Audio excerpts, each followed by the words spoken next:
A paz do Senhor Jesus, meus amados irmãos e ouvintes, mais uma vez nos encontramos aqui através dessa transmissão, com o objetivo único de louvarmos a Deus, exaltar o seu nome, glorificá-lo por tudo que Ele tem realizado em nossas vidas, por todas as suas promessas que pairam sobre o seu povo, por entendermos que não somos dignos, mas fomos objeto do seu amor, quando Ele entregou aquilo que Ele tinha de mais precioso, que era o seu Filho, para nos remir da vida de pecado em que vivíamos, da vida de inimizade para com Deus, estranhos à promessa, estranhos à aliança de Deus. E esse é o motivo de gratidão que permeia o coração daquele que foi salvo, daquele que reconhece que Deus é o Senhor da sua vida e que declara com seus atos, com suas ações, que não existe vida à parte de Deus, muito embora Ele ainda não glorificado viva nessa luta que nos é proposta pela santificação, de estarmos negando a nós mesmos, de estarmos nesse conflito pessoal com o objetivo de agradar a Deus, de viver para a sua glória. Quero louvar a Deus pela vida de cada um que está aqui, cumprimentá-los novamente com a paz de Deus, a paz do Senhor, a paz que nos trouxe paz, a paz que, como costumo citar e faço menção do texto de Filipenses 4, 6 e 7, que excede todo o entendimento. Deus abençoe a todos os ouvintes, que Deus nos abençoe nessa noite. Nós temos aqui o objetivo de entender quem é Deus, a lição de hoje. Não é pretensão minha, eu não tenho conhecimento suficiente para declarar isso. E reconheço que isso não está na alçada do homem. Conhecer Deus, Deus é muito profundo para que o conheçamos. Mas a Bíblia simboliza, sintetiza, aponta alguns aspectos da pessoa de Deus, da pessoa de Cristo, do seu Espírito, para que, conhecendo nós a Ele, possamos cultuá-lo como lhe é devido. Eu quero aproveitar, antes de iniciar aqui a lição, cumprimentar aqui o meu irmão Paulo, a minha irmã Vanessa, que Deus abençoe vocês em Cristo Jesus, pelo trabalho que estão desenvolvendo. O meu irmão aqui, Alessandro Martins, que Deus te abençoe, minha irmã. Thaisa Costa, que alegria tê-la aqui comigo, minha irmã, meu irmão. Que o Senhor Jesus possa cobri-los de bênção, manifestar o Cristo a vocês, como diz Paulo, aprove a Deus revelar o Cristo a nós. Que nós entendamos que todas as riquezas de Deus, que as suas maravilhas, encontra-se num tesouro chamado Jesus Cristo. E Paulo, sendo sabedor disso, ou convencido pelo Espírito dessa realidade, ele deseja reputar, ou ele reputa, melhor dizendo, tudo que ele tem de conhecimento como esterco, como perda, e dedica-se ao conhecimento pleno, uma vida voltada a conhecer o seu Senhor, a viver para a sua glória, exaltando e bendizendo o seu nome, com a vida que lhe resta aqui na carne, como diz Pedro. E isso é que é orientação da Bíblia para nós. E nós sabemos que podemos contar com a ajuda do próprio Deus, através da habitação do seu Espírito, para assim cumprirmos a sua vontade. Mandar um abraço aqui para a irmã Maria Silva. Que Deus te abençoe em Cristo, minha irmã. A gente está aproveitando esses primeiros momentos aqui, são 5 minutos que a gente reserva, para a gente se cumprimentar, enquanto os irmãos entram na transmissão. Essas transmissões acontecem semanalmente, né? Na segunda-feira, como hoje, a nossa escola bíblica, né? Ela acontece normalmente nos domingos pela manhã, acompanhada do café da manhã. Como estamos impedidos de assim realizarmos por conta da pandemia que estamos vivenciando, então o pastor achou por bem colocá-la na segunda-feira. Tem sido muito benéfico. E hoje a gente vai estudar mais de Deus para cultuá-lo melhor. Às terças-feiras, culto de oração, que também às 19 horas, a exemplo da segunda, né? E quinta-feira, às 19 horas, também temos culto de doutrina. Aos domingos, o culto começa às 18h30 e a gente tem, assim, usado esse momento para propagar a palavra de Deus. E o nosso objetivo é que essa palavra que mudou a nossa vida possa também mudar a sua vida ouvinte. Quero mandar um abraço também aqui para a irmã Graça, para o irmão Damião. Às vezes eu cito um e não cito outro, E quando eu citar um, você receba como cumprimento a toda a família. Eu não me refiro só à irmã Graça, eu me refiro a todos os demais. Deus possa abençoá-los. Nós somos homens, falhamos, erramos aqui, esquecemos de alguém, mas o nosso Deus que nos amou primeiro não esquece. Eu já vou caminhando aqui por 5 minutinhos, quero aproveitar ainda. Nós estamos estudando na nossa escola bíblica acerca do crescimento na vida cristã, ou crescendo na vida cristã, é o título da nossa lição. Deixa eu ver se você está conseguindo visualizar bem, porque aqui a minha luminosidade não é tão boa, né? É da editora Cristã Evangélica, é o material que a gente está usando, né? E auxílio, deixa eu ver se eu estou... Pronto. Amadorismo é um negócio sério. Cristã Evangélica, que é a editora que nós estamos usando, né? Quero mandar um abraço aqui também para as pessoas que estão conosco aqui. Eu não consigo visualizar todos, mas se você quiser deixar um comentário aqui, eu posso cumprimentá-lo. São 16 lições, né? O primeiro passo, ou as 6 primeiras lições, trata-se de crescimento espiritual, né? E a apostila diz que crescimento é um imperativo de Deus, né? Se faz necessário alimentar-se da palavra de Deus. O crente, depois que ele nasce, depois de desenvolver os primeiros passos, é necessário que ele cresça. O segundo ponto, ainda acerca do crescimento, é o leite ou o alimento sólido. São alimentos que são dados para algumas fases da vida. O leite nos primeiros passos, e depois você precisa sair da papinha e desenvolver-se. A terceira lição que nós já estudamos são atitudes que impedem o crescimento, para nós nos desvencilharmos dela, nos livrarmos dela. Depois a lição 4 e 5, dada a sua importância, são divididas em 2 partes, que é crescendo no caráter 1 e crescendo no caráter 2, né? Que o nosso caráter é moldado por Deus. E na lição de número 6, ainda as 6 lições iniciais da revista, fala de relacionamentos saudáveis, como é que você desenvolve-se na vida espiritual, cultivando bons relacionamentos. A Bíblia diz que as más conversações, eu estou querendo gripar, pervertem os bons costumes e não deixam o nariz quieto. Depois a gente vai falar sobre serviço cristão. A gente já falou, né? Das lições 7 até a lição 10. Serviço cristão é um chamado para todos. Então todos no corpo de Cristo recebem da parte de Deus um ministério para desenvolver, né?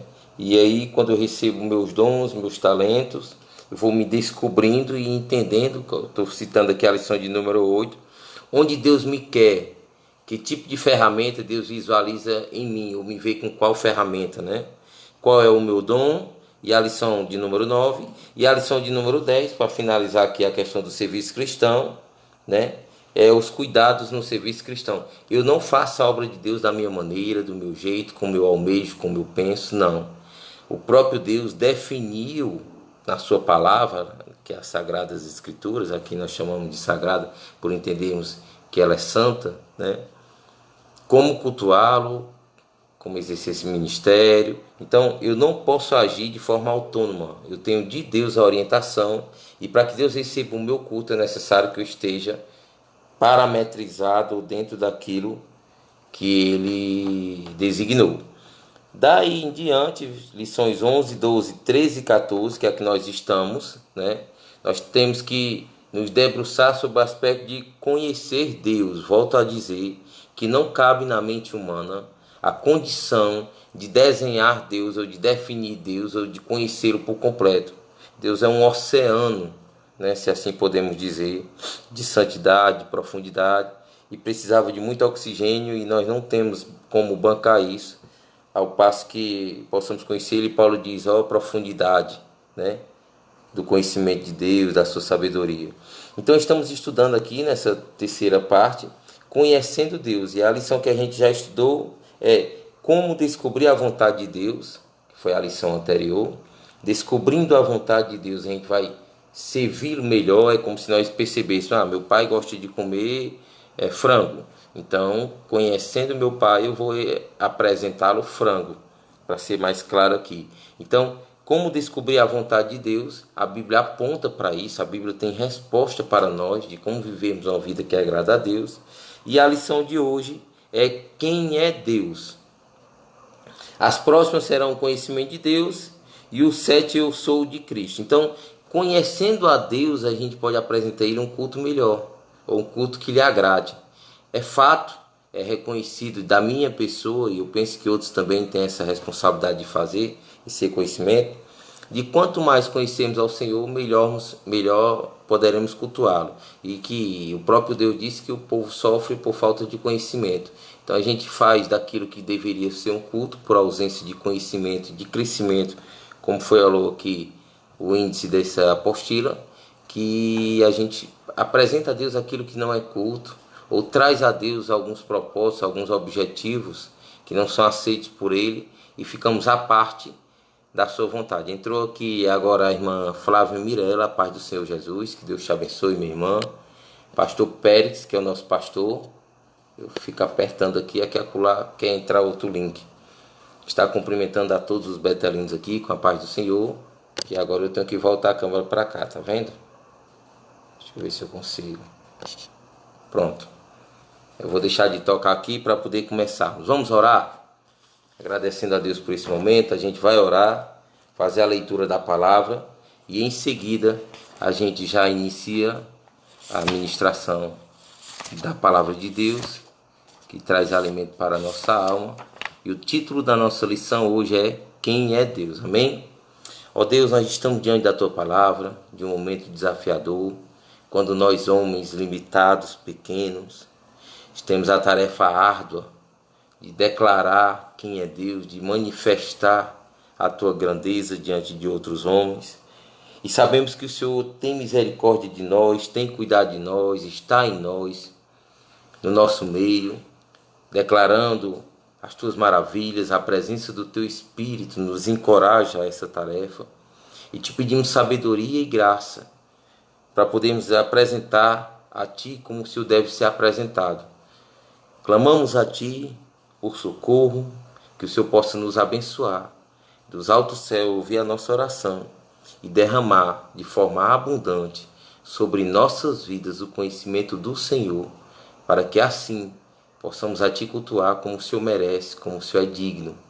Fica conosco nessa noite, prepara nossa mente e nosso coração para a ministração da Tua palavra, em nome de Jesus. Amém.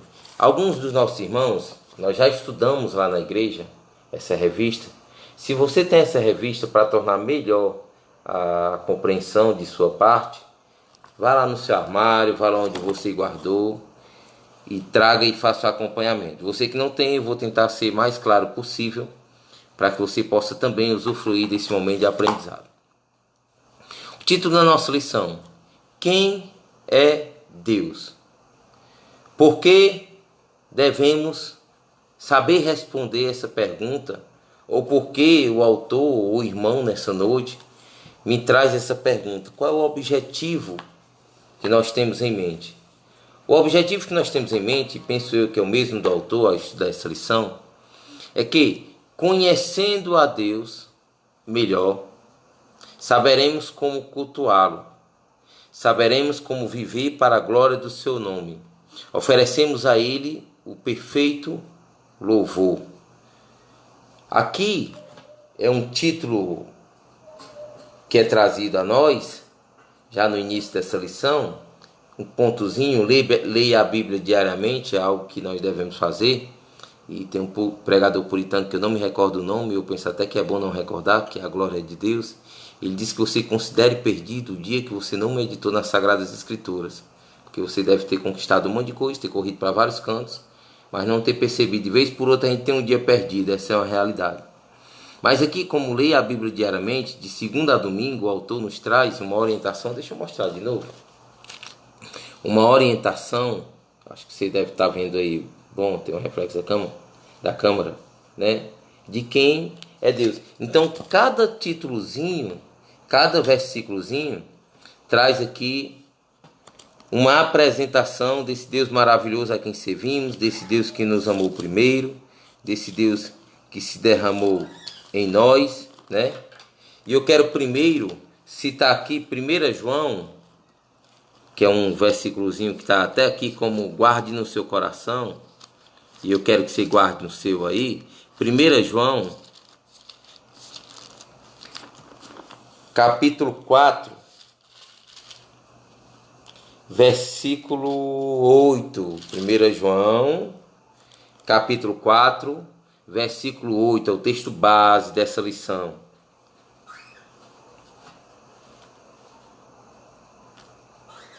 Diz o seguinte: aquele que não ama não conhece a Deus, pois Deus é amor. Deixa eu ler novamente para te sintetizar melhor.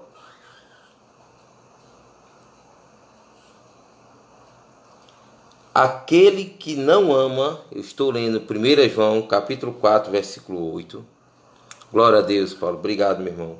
Aquele que não ama não conhece a Deus, pois Deus é amor. A primeira parte, ou o primeiro versículo, o primeiro texto que lemos nessa noite, sobre quem é Deus, com o objetivo de identificá-lo, de conhecê-lo, de estar mais perto dele. Nós vemos aqui João definindo que Deus é amor. Deus é a essência do amor. O amor nasce em Deus. Como eu citei aqui para você, e para a gente já começar introduzindo a lição, nós temos aqui referências bíblicas que apresentam, nos dão um norte, para a gente dar um pontapé inicial, de quem é Deus. Gênesis capítulo 1, dos versículos 1 até o 27, mas eu quero fazer menção só do versículo 27 para a gente ganhar tempo.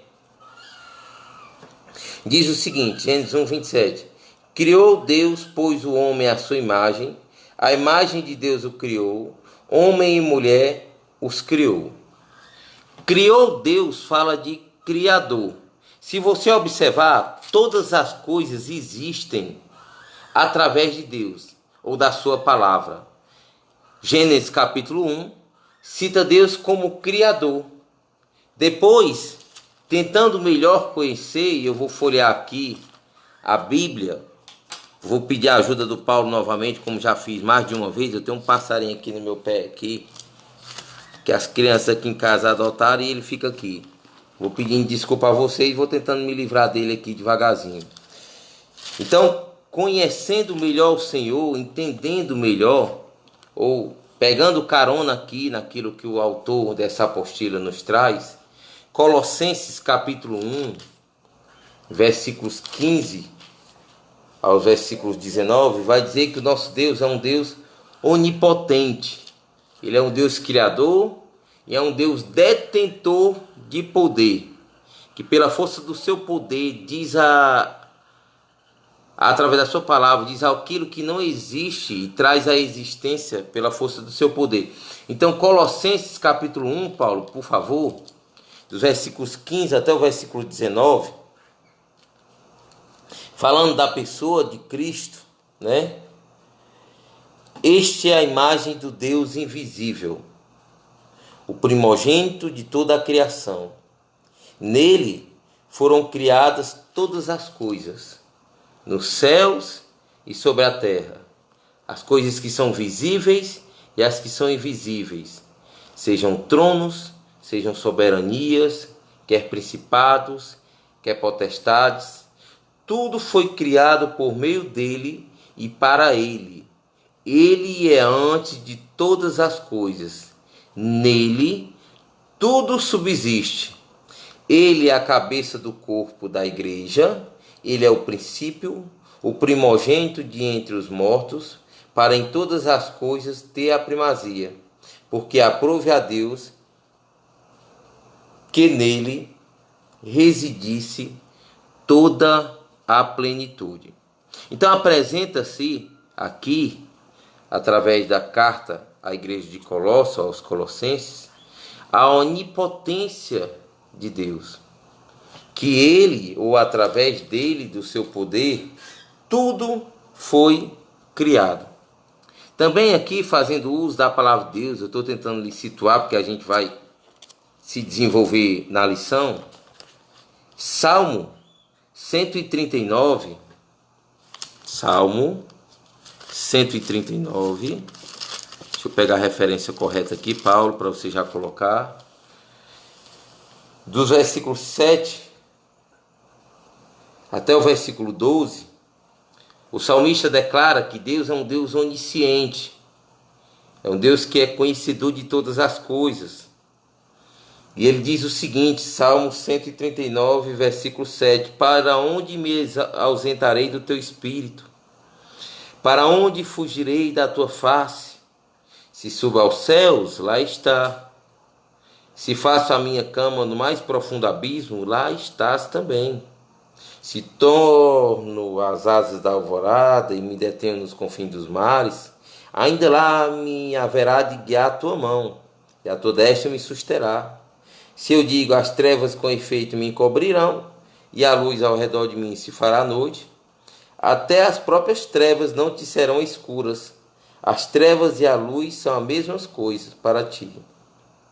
Pois tu formaste o meu interior, ele já entra aqui no outro aspecto, até o versículo 12. Então, gente, a gente entende aqui, e eu vou parar aqui nesses versículos para a gente poder adentrar na lição, que Gênesis declara que Deus é Criador, que em Colossenses fala da sua onipotência, que o Salmo que acabamos de ler, o salmista reconhece que Deus é um Deus onipresente, que Ele está em todo canto, que Ele detém todo o poder onipotente, que Ele é onisciente e conhece todas as coisas. Durante a lição nós vamos identificar que Deus é Espírito, que Deus é Santo, e que Deus é justo, e que Deus é amor. E a Bíblia diz, e me vem aqui à memória, penso eu que estou citando Efésios capítulo 6, eu vou agora olhar, ou é Gálatas capítulo 6, que a gente precisa conhecer Deus para que a gente possa andar como Ele anda, para que a gente possa ser imitador dele. A Bíblia nos diz, eu cito Efésios capítulo 5, sede, pois, imitadores de Deus como filhos amados. Então, se Deus é santo, nós devemos imitar a sua santidade e sermos santos, separados para Ele. Deus é justo, devemos, conhecendo esse atributo dele, alinharmos a sua vontade e sermos também justos. Passa-se aqui pelo carregar nossa cruz, por tomá-la, por negarmos a nós mesmos. Se Deus é amor, nós também devemos amar, como disse 1 João capítulo 4, versículo 8. Aquele que não ama, não conhece a Deus, pois Deus é amor. Adentrando aqui a introdução da lição, depois de ler esses versículos, e durante a lição a gente vai repeti-los, e o tempo corre. As lições dessa revista estão divididas em 3 grupos diferentes de assuntos. O primeiro grupo fala da necessidade do novo convertido de crescer na vida cristã. Então, crescer é um imperativo, uma ordenança de Deus para o seu corpo. O objetivo de Deus é que todos cheguem à estatura do varão perfeito. Então, temos que obedecer essa vontade de Deus. Eu não sujeito àquilo que eu quero, eu sou servo. O segundo grupo trata do crescimento espiritual aliado a serviço cristão. O meu crescimento se dá com envolvimento na obra de Deus, desenvolvendo os meus dons, desenvolvendo os talentos que Deus me deu, e que o serviço é uma fonte de alimento para o crescimento espiritual. Nessas lições nós aprendemos a descobrir o nosso dom e o que fazer com ele. Aprendemos também a descobrir a vontade de Deus para a nossa vida, que foi o primeiro aspecto que nós estudamos imediatamente essa lição, que como descobrir a vontade de Deus para a nossa vida. E o terceiro grupo trata do crescimento aliado à doutrina. Então é importantíssimo que você foque no que você está ouvindo, porque o nosso crescimento se dá através da doutrina, ou do ensino, do doutrinamento da palavra de Deus em nossa vida. Trata-se de ensinos que servem de base para a nossa fé. Esses pontos são inegociáveis. Por quê? Porque são ensinamentos bíblicos. Então, é bom entendermos, é bom compreendermos, antes de entrarmos nele, que Deus não negocia com o homem, porque o homem não tem nada a oferecer a Deus. Deus é tudo em todos, Ele é detentor, todas as coisas existem por meio dele, sem ele, nada do que se fez poderia ser feito. Então, não existe nada no homem, até porque Deus não negocia princípios, valores, isso é coisa de homem, né? Que ele possa negociar. Então, trata-se de ensinos que servem doutrina, servem para fundamentar a nossa fé, para que a gente não seja como uma folha seca levada de um lado para o outro, mas são ensinos bíblicos que são inegociáveis e que nos trazem vida. A Bíblia dá grande importância à doutrina e ela fornece todo o conteúdo para o seu estudo. Então, não há necessidade de buscar em outro local, em outra fonte, o ensinamento, senão na palavra de Deus. A doutrina é a formação do caráter da vida do crente, daquele que crê. A Bíblia condena tudo aquilo que não é verdadeiro e adverte-nos acerca das falsas doutrinas, oriundas de homens, de fariseus, de demônios, de religiosos, de preceitos de homem. Ela condena também aqueles que são levados por todo o vento de doutrina. O que é ser levado por todo o vento de doutrina? É alguém que não tem o ensino de Deus na sua vida e que é conduzido como a folha é conduzida pelo vento. Você já parou para ver o desastre de uma ventania de uma folha? Mesmo que não seja uma ventania tão forte, mas que a folha que estava ali assentada em algum lugar, e de um lado ela já está para ali, já está para cá. Então assim é a vida de um homem ou de uma mulher assolada quando ele não tem ensinamento, quando ele ouve qualquer doutrina. Por outro lado, ela nos exorta e recomenda a verdadeira doutrina. A Bíblia contém todos os ensinamentos necessários para o nosso crescimento espiritual, todas as verdades que devem ser reveladas ao homem pelo Espírito de Deus. Então, não existe fonte que Deus nos deu, senão a sua palavra. O próprio Deus, isso é um texto que eu trago comigo há um bom tempo, depois que eu ouvi e compreendi, que Deus diz assim: espantai-vos céus e terras, ou estáis abismados, porque o meu povo fez uma coisa absurda, abandonou a mim, que é a fonte da água viva, e cavou as suas próprias cisternas rotas que não são capazes de reter água. Então o que é que acontece? A fonte da água da vida, o próprio Deus, que faz jorrar para a eternidade através do seu Filho, é abandonado por ensinos estranhos, por observações humanas, por preceitos de homem, por falsos ensinos. E nós vamos tratar aqui acerca de quem é Deus, para entendermos que Ele é o oceano, é a nossa fonte, é o nosso alimento. Conhecendo a Deus, nós podemos cultuá-lo melhor. Conhecemos a Deus, nós faremos ou agiremos ou trataremos de uma vida que lhe agrade, que lhe cultue. Então, o que se quer dizer com Deus? Quando se diz Deus, o que é que se quer dizer? O nome mais elevado de Deus, ou o nome que propriamente o define, é Yahvé. E o sentido dessa palavra é aquele que existe em si, ou aquele que tudo criou, aquele que fez existir, ou aquele que trouxe a existência, dando sentido que Deus não tem uma origem causadora, ele existe por si mesmo, e eu cito aqui João 5,26. Então, Deus não é criação de homem, Deus não é criação de força qualquer, ou Deus não pode ser criado, Deus não passou, ou não foi imaginado ou criado. Deus existe porque Ele é. Diz aqui o seu nome, que é aquele que fez existir, ou que faz existir, de onde tudo se origina. Ele existe por si mesmo. Ele é que tem a imortalidade, Ele é que tem a existência. Nele todas as coisas vieram à existência, pela força do seu poder tudo veio a existir. Então o que quer se dizer, que se quer dizer com Deus? Que se quer dizer com Deus que é que Ele existe por si mesmo, que Ele é o Criador, ele é o detentor de todo o poder, de toda a glória, de toda a honra, e que ele, aqui nos primeiros passos já da lição, para a gente caminhar, estou vendo o tempo aqui correr contra mim, já passou 30 minutos, ele é Espírito. Deus é Espírito, e importa que os seus adoradores o adorem em Espírito e em verdade. Essa palavra é de Jesus. Jesus se dirige a uma mulher samaritana, declarando que nós devemos cultuar a Deus como um verdadeiro adorador, como alguém que reconhece que ele deve ser adorado em espírito e em verdade, porque ele é espírito. Ele não tem forma corpórea.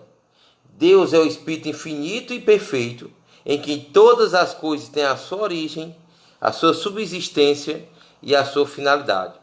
Excluir Deus da história é colocar a história em conflito. Quando se fala no ateísmo, origina-se uma ideia de que o homem passa a existir de um choque, ou de que as coisas passam a existir de um choque. Quando se exclui Deus, né, que é o Criador de todas as coisas, que tudo faz sustentar pela sua força, pelo seu poder, que todas as coisas foram originadas, de todas as coisas subsistem, dependem da sua pessoa para se manter de pé, né? E que ele tem o controle, ou a finalidade de todas as coisas apontam para ele, é reconhecer que Deus não é um espírito, mas Deus é espírito. Isso é, em sua substância, nada há que seja de matéria. Vou já te explicar melhor. É espírito só, puro espírito, incorpóreo, invisível, livre de limitações espaciais e temporais. E eu estou lendo a apostila. E deve ser entendido não pela razão, mas pela capacidade da alma. Isso só é possível ao homem renovado, que passou pelo novo nascimento e que anda em comunhão com ele, cheio do seu Espírito. Vamos lá, para a gente tentar trazer mais luz àquilo que nós acabamos de falar. Quando a gente diz que Deus é Espírito, nós estamos dizendo que ele não subsiste de forma corpórea, visível, que ele não tem limitações, que ele não está sujeito ao tempo, e que só é capaz de se compreender isso através daquilo que nós chamamos de novo nascimento, que é quando o homem nasce de Deus, quando o homem passa a discernir as coisas de Deus que só podem ser discernidas espiritualmente. Paulo diz que as coisas de Deus não se discernem materialmente, se discernem espiritualmente.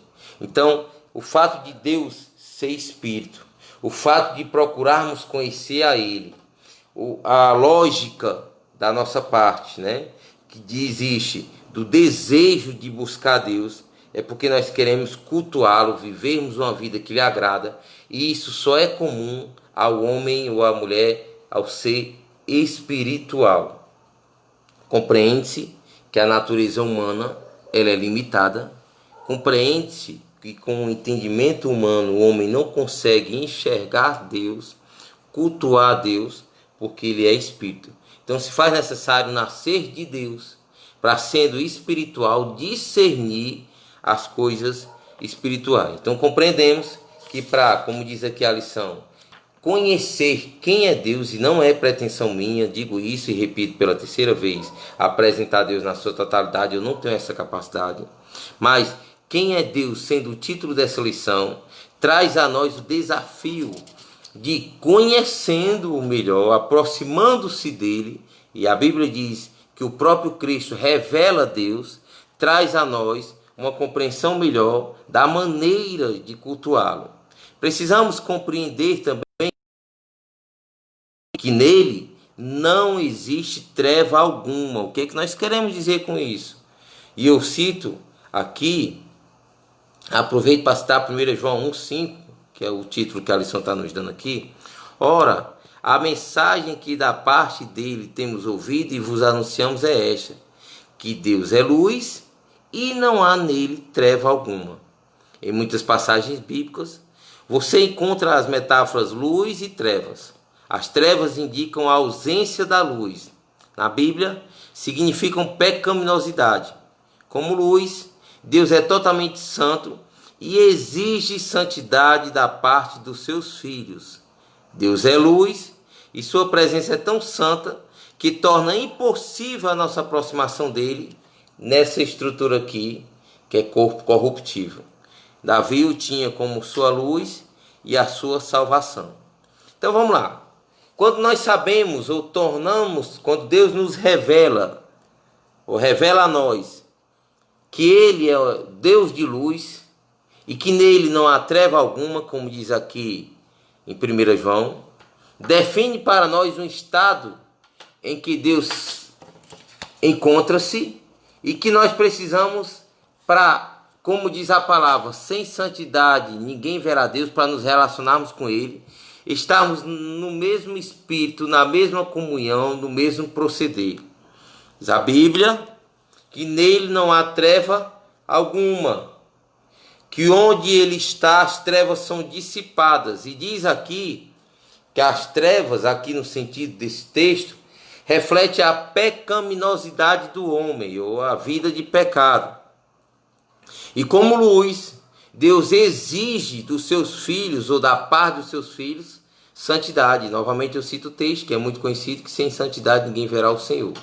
Então, o processo que Deus lhe inseriu e que me inseriu, chamado santificação, é porque Ele tem em mente que um dia se encontrará conosco, que nós não poderemos contemplar a sua grandeza, a sua maravilha, o seu poder, a sua presença, sem sermos santos. Eu vou aqui correndo um pouquinho, dando um salto aqui, porque ainda tenho 25 minutos, eu acho que vai dar certo. Diz o quarto ponto dessa lição, que são 6 pontos, que Deus é amor.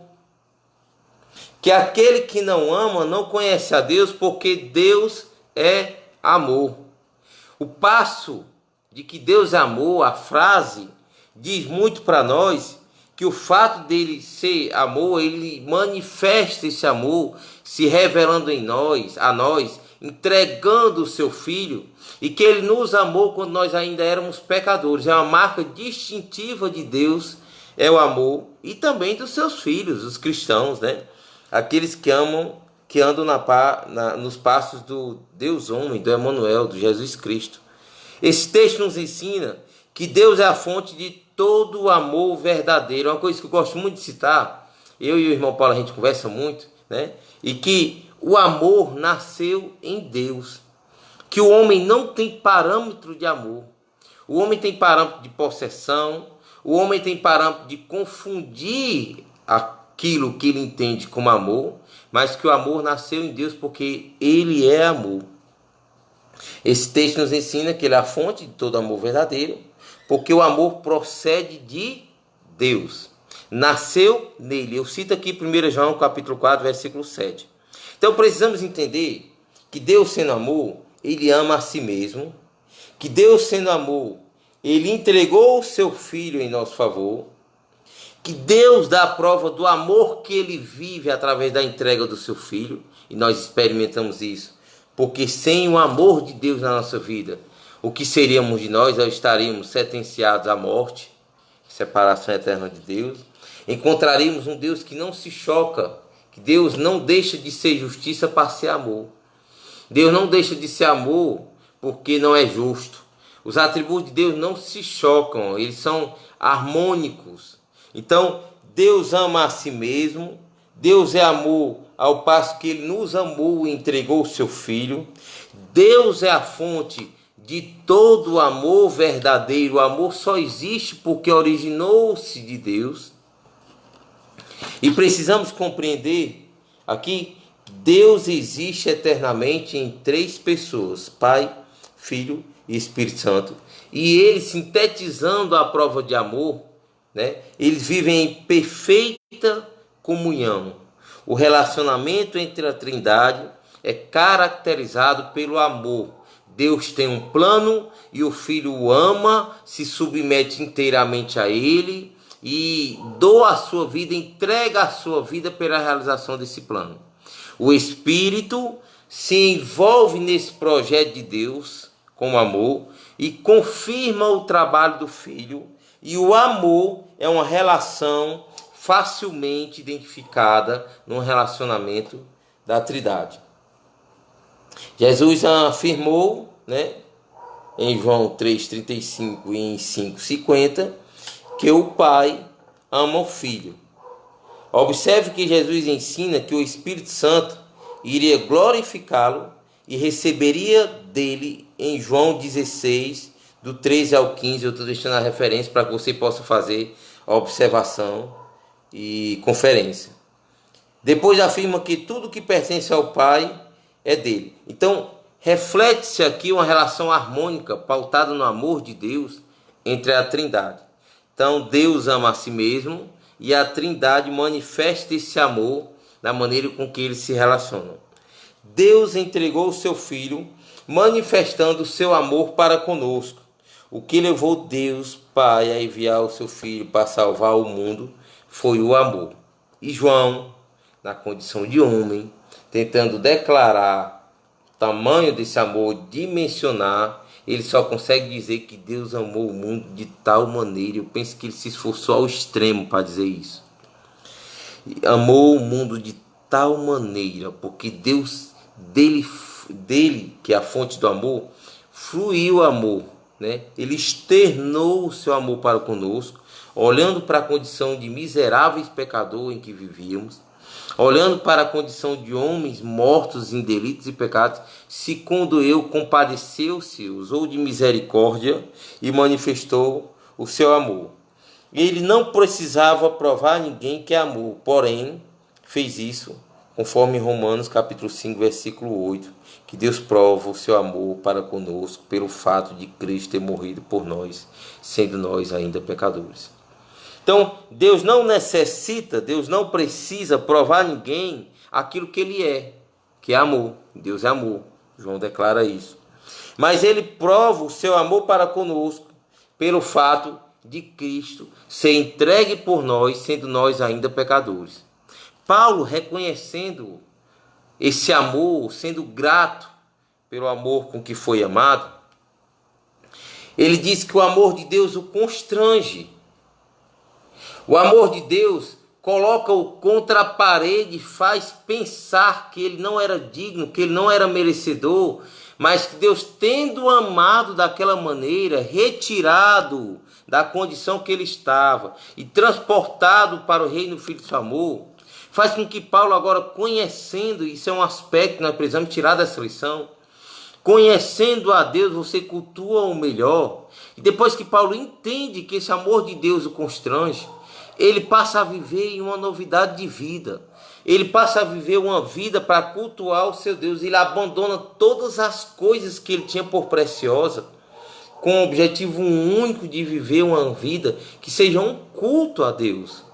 O que nós estamos tentando aqui, com a difícil tarefa, e eu reconheço essa tarefa por minha parte, por saber que sou homem, que sou limitado, falando aqui de quem é Deus, que é uma coisa que não está aqui na minha alçada, nem está na alçada de homem algum, falar na totalidade, é que conhecendo a Deus, por isso se faz a necessidade da escola bíblica, por isso se faz a necessidade da doutrina, por isso se faz a necessidade da oração, por isso se faz a necessidade de examinar a palavra de Deus, de estudá-la, de alimentá-la, de tê-la como um alimento para a sua alma, para a minha alma, é que compreendendo quem é Deus, a sua vontade, ou conhecendo melhor a Ele, melhor dizendo, a gente pode viver uma vida que lhe agrade.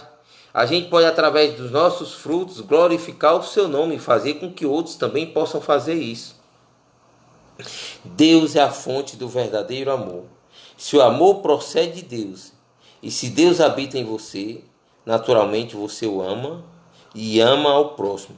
Aquele que não conhece a Deus, pois Deus, que não ama, não conhece a Deus, pois Deus é amor.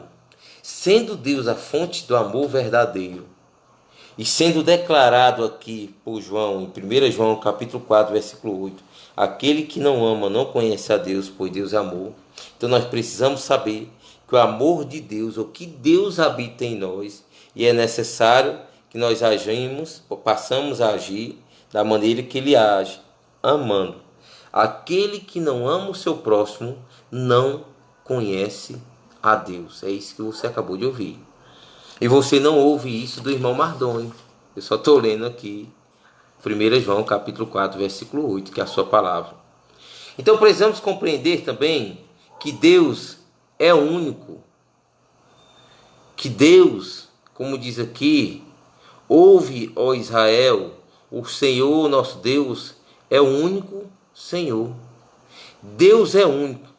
A verdade que se destaca mais na Bíblia é: há um só Deus. O próprio Jesus, o Filho de Deus, confirmou essa verdade. O Senhor, nosso Deus, é o único Senhor. Citamos aqui Marcos capítulo 12, versículo 29. O primeiro dos 10 mandamentos diz: não terás outro Deus diante de mim. E isso indica a singularidade e a exclusividade de Deus. Há muitos deuses que são adorados, mas o único e verdadeiro Deus é o nosso Deus, que é o Criador de todas as coisas. Adorar outros deuses é idolatria, é pecado. Nenhuma estátua ou figura de Deus deve ser usada como recurso à sua adoração. Irmão, e por que você vem me dizer que o único Deus que existe é o nosso Senhor? É exatamente por isso. Porque Ele é Criador, detentor do poder de fazer as coisas via a existência do nada. A Bíblia diz que seu Espírito pairava sobre a terra, que só existia abismo e trevas. E a Bíblia aqui, sobre quem é Deus, num dos aspectos da lição, diz que Deus é único, que não existe a parte dele algum ser que possa ser adorado, e que ele não compartilha, que ele não divide a sua glória, porque todo poder pertence a ele, toda a majestade, toda a glória pertence a ele. Então, quando a gente diz o que se quer dizer quando se fala Deus, ou quando se fala de Deus, ou quando estuda acerca de Deus, se quer dizer que, conhecendo-o melhor, nós prestaremos a ele o devido culto, apresentaremos a ele o perfeito louvor, direcionaremos a ele a devida adoração. Precisamos reconhecer que não existem outros deuses, que o homem criam imagens, as chamam de deuses, mas elas não deixam de ser aquilo que elas anteriormente eram. Não tem vida, não tem fôlego, não tem poder em si. Não se trata de uma competição, não se trata de uma afronta a uma religião, não se trata de uma oposição a pessoas, se trata da defesa da verdade de Deus, que a sua glória ele não divide. Precisamos entender que Deus também é um ser pessoal. Você vai entender melhor. Criou Deus, pois, o homem, a sua imagem, a imagem de Deus o criou. O que é que nós podemos entender como um ser pessoal? Um ser pessoal, um ser que se relaciona, um ser que tem identidade, um ser, como diz aqui, que é uma pessoa. O homem como pessoa requer um Deus pessoal. Ou então, voltando aqui, um Deus pessoal requer relacionamento com pessoas. Cremos em um Deus pessoal, verdade contrária ao panteísmo, no qual tudo é Deus, qual Deus é tudo. Astros, animais, rios e árvores não são deuses, ao contrário do que o panteísmo afirma. Lembra nos primeiros capítulos de Gênesis que Deus mantinha uma estreita comunhão com o homem por ser um ser pessoal, e o homem a sua criatura. Nesse fato, vemos que tanto o homem como Deus eram personalidades independentes. A realidade bíblica da personalidade de Deus é estabelecida através de 3 pontos. Os nomes dados a ele revelam personalidade. Jeová, o Senhor, aquele que é. Jeová Jiré, o Senhor proverá. Jeová Sabaote, ou Sabote, o Senhor dos Exércitos. Então, os nomes que são direcionados a Deus revelam a sua pessoalidade. Os pronomes pessoais dirigidos à sua pessoa, ou à pessoa de Deus, a Deus, como tu, ele, li, ti, né? Caracterizam propriedades de personalidades. Os textos que apontam como Deus cirando, Deus sendo um Deus zeloso, um Deus de amor, um Deus que se entristece, manifesta a sua pessoalidade através dos sentimentos, se assim podemos dizer, que são visualizados em sua pessoa. E as relações que ele mantém com o universo e com os homens. Com o universo como criador, né? Ou seja, alguma coisa passou a existir porque existia uma pessoa, existe alguém que a criou. E nós, filhos, como pai, como ajudador, como benfeitor, como governador, como dominador de tudo que ele criou e de todos que ele criou. Então, o nosso Deus é um ser pessoal. Então, quando nós nos curvamos, quando nós nos dirigimos a Ele em oração, nós estamos nos relacionando com um ser pessoal. Ele está nos ouvindo. Não se trata de uma ideia, de uma utopia, de uma fabricação humana, não. Se trata de uma constatação e ela é evidenciada nas experiências que nós nutrimos na nossa vida cristã. E quem sabe do que eu estou falando, esse Espírito testifica dessa realidade e volto a dizer aquilo que falei lá no início da lição. Essas coisas só podem ser discernidas espiritualmente. E a oração que faremos ao final dessa lição, né, e nós não podemos esquecer, é que essa realidade é a oração da igreja, né, quando ela faz o ID, ela tem esse propósito, e que essa realidade vá adiante, que outras pessoas possam usufruir dessa comunhão e testificar dessa verdade, que é aquele negócio lá, né, que a pessoa chega para outra e diz: rapaz, como é que você prova que Deus existe? Aí a pessoa diz: rapaz, tampa o seu nariz. A pessoa tampa o nariz. Às vezes você consegue segurar muito tempo. Tá aí, consigo não. O cara solta o nariz e volta a respirar e mostra assim: pois é, aí tá aí a prova que Deus existe. Foi Ele quem criou o seu fôlego. Não é o suficiente. Para que o homem compreenda que Deus existe, é necessário que o Espírito convença dessa realidade. E que depois que Deus convence o homem da sua existência, da sua realidade, através do seu Espírito, e da necessidade que o homem tem de que ele é luz, que o homem está em trevas, de que ele é a fonte da vida, que é o pão que nos alimenta.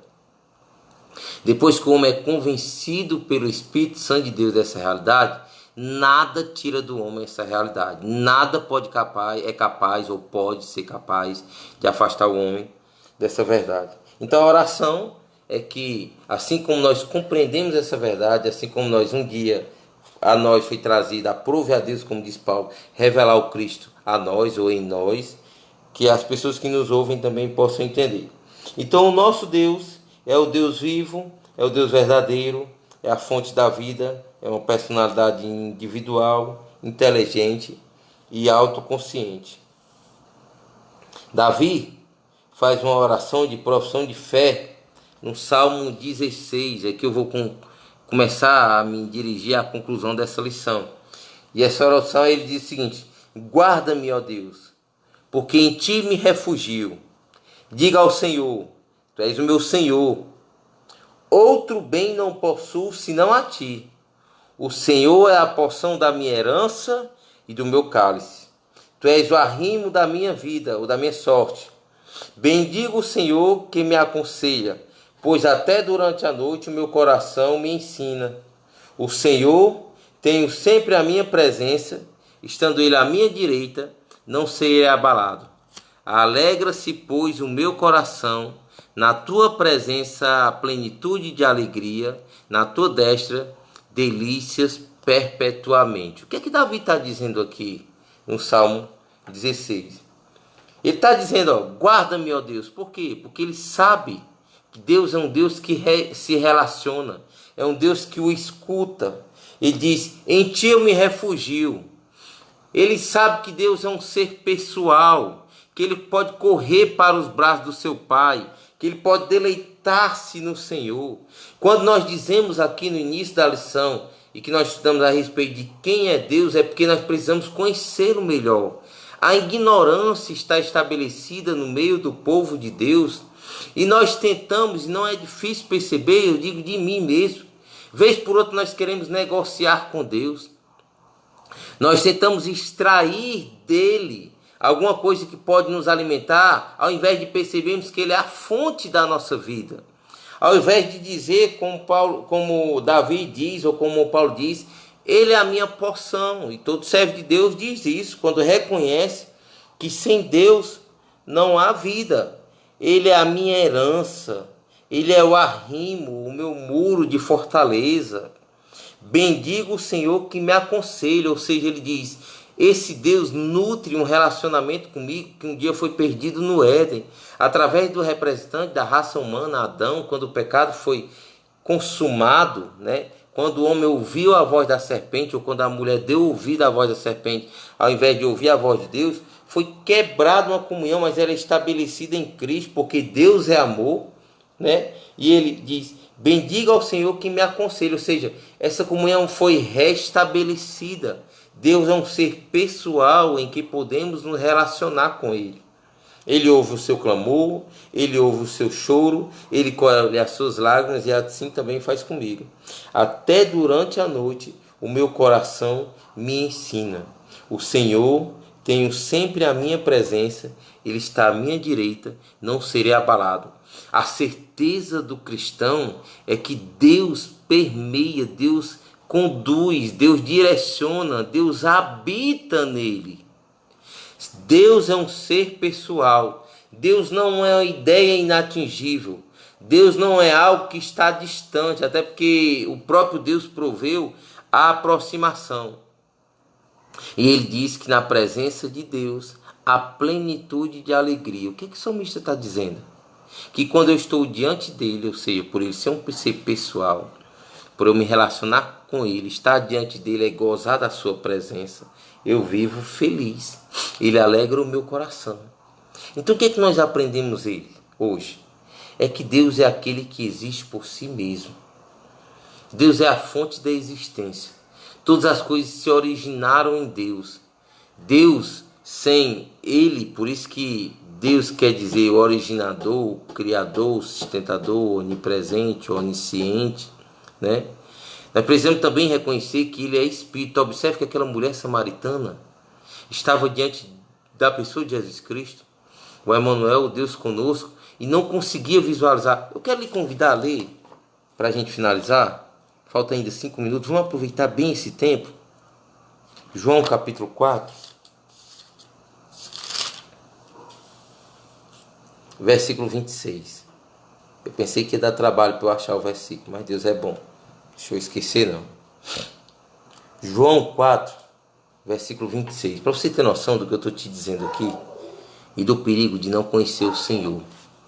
E não se assuste não, irmão. Essa é uma realidade. Nós conhecemos pouco a Deus.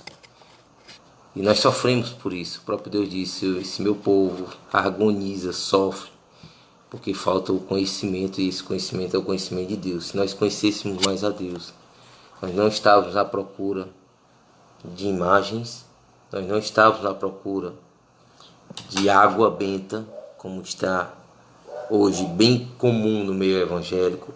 Nós não estávamos atrás de artigos ou objetos, nós estávamos cultuando a Ele como Ele deve ser cultuado.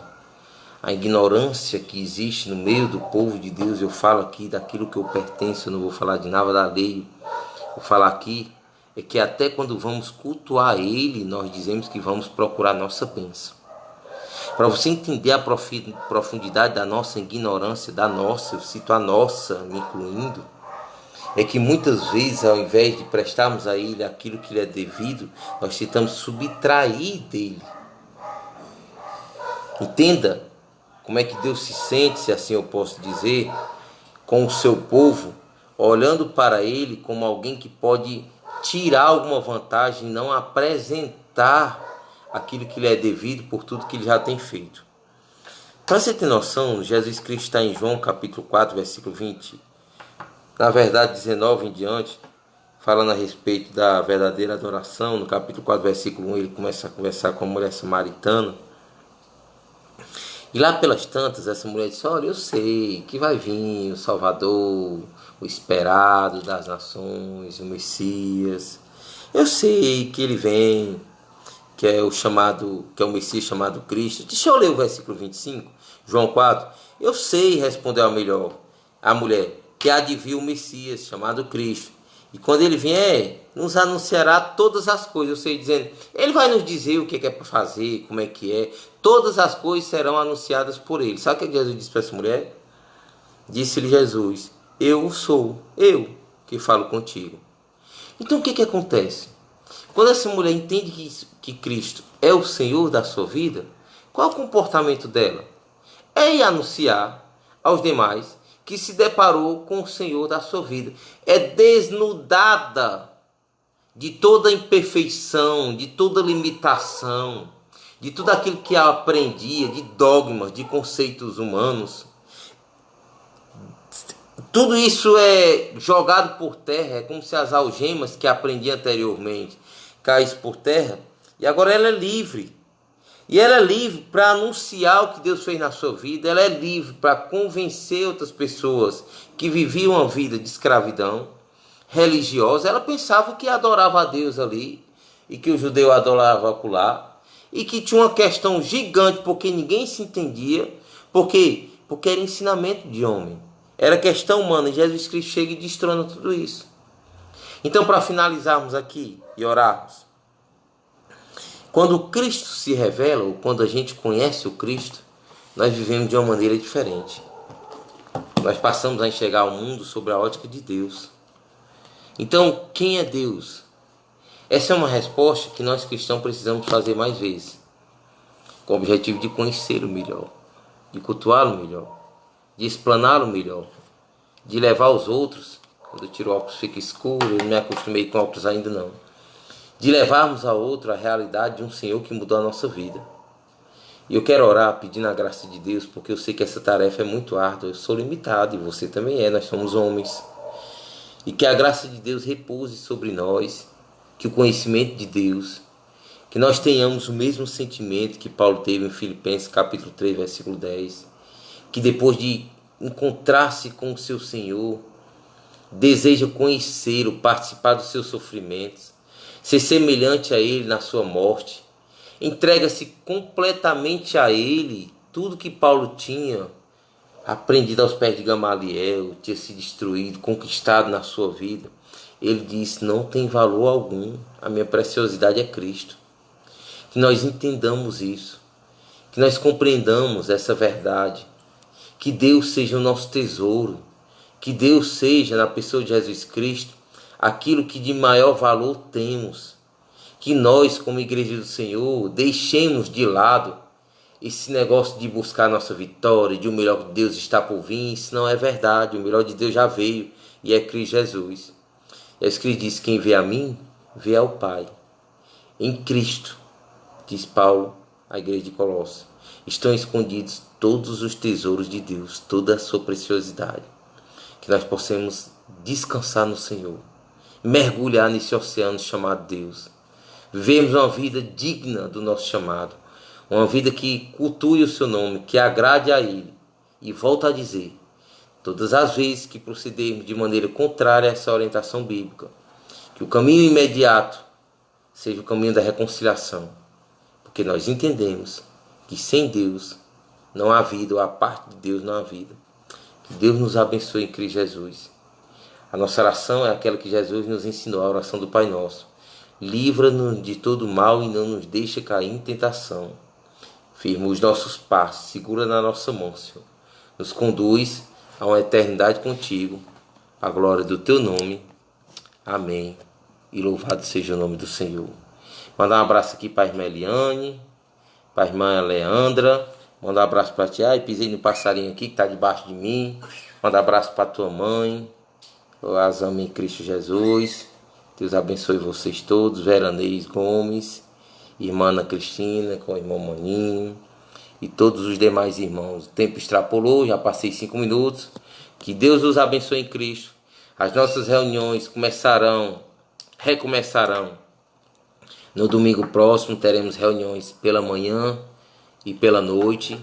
em obediência à ordem do nosso governador. Não pode haver aglomeração, então se faz necessário que nós tenhamos a sabedoria de nos dividir para que não possamos gerar aglomeração. Então não tem esse de ir só pela manhã ou esse de ir só pela noite. Nós vamos cultuar a Deus, então vá no horário que você puder ir. Se você vê que só pode ir pela manhã e vai ficar um grande número pela manhã, nós vamos criar uma estratégia para depois à noite também podemos cultuar o Senhor. Deus vai dar sabedoria ao pastor. A gente está aqui também para o que a gente puder somar. Eu digo a gente, Igreja do Senhor, que a gente possa compreender o nosso papel e que não somos crentes somente nas quatro paredes, que devemos viver uma vida que cultue ao Senhor, conhecendo a Ele, testificando a sua grandeza. E como falaremos do Senhor se não o conhecermos? Que Deus abençoe a todos em Cristo Jesus. Essa é a primeira de algumas outras lições em que falaremos de Deus, para que a gente possa ter propriedade, aprenderemos de Deus, para que possamos ter propriedade e testificar da sua grandeza, do seu poder e do seu amor. Que Deus abençoe a todos em Cristo, em nome de Jesus. Amém.